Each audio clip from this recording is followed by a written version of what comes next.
Let's summarize what we've done in this module. In this module, we have looked at how we can create an ACS cluster.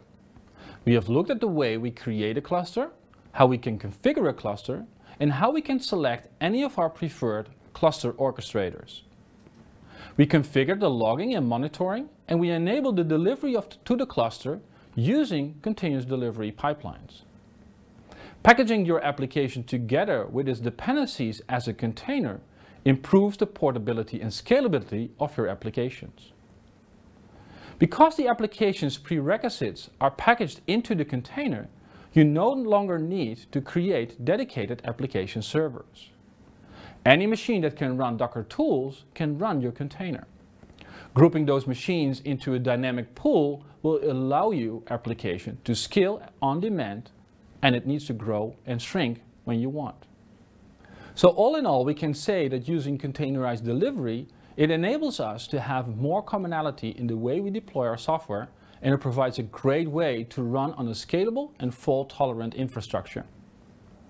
This all will improve the availability of our applications because a pool of machines introduces redundancy. Failures in one of the nodes can be compensated by other nodes. Nodes can be taken offline for operating system patching without any downtime and without having a huge impact on performance. Using the container orchestration tools we've introduced in this module, running containerized workloads on a machine becomes a much simpler task. These tools reduce the complexity of running multiple servers by creating a layer of abstraction around them.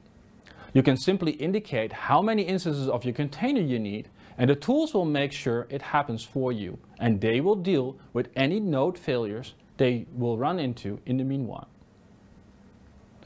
By grouping these servers into a cluster, you can create a seemingly unlimited pool of compute resources to run your containerized workloads on. It also enables higher server density, so better utilization of the hardware we use in the cloud. Combining applications on these clusters can effectively reduce operational costs. Of course, using a cluster instead of a single server adds complexity to your server management. You now have to maintain and monitor multiple machines. At this time, an ACS cluster is created using IaaS virtual machines.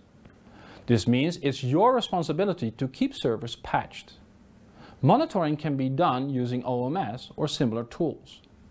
We will have a short look at this in Module 4, where we will discuss patch management and the way we manage container images.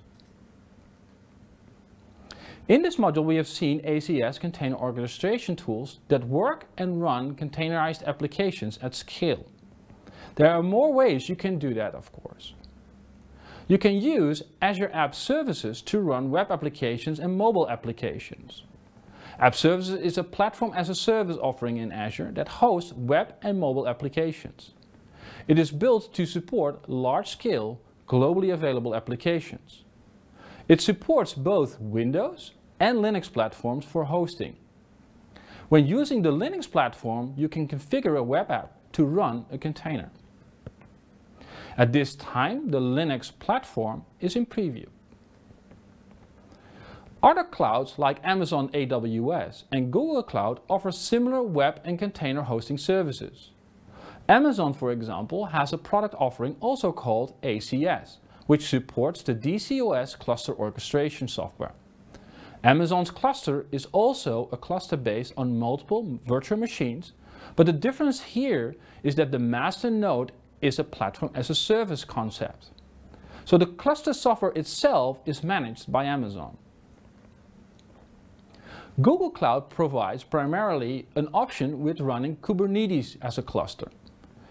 This is not strange, of course, because Google has been the driving force behind the Kubernetes product. Another platform is Azure Service Fabric. This is a cluster technology combined with an SDK, specifically designed to create and run microservices applications at scale.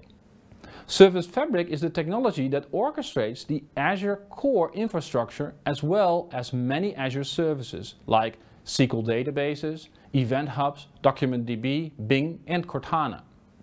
In the next module, you will learn about how to use Service Fabric.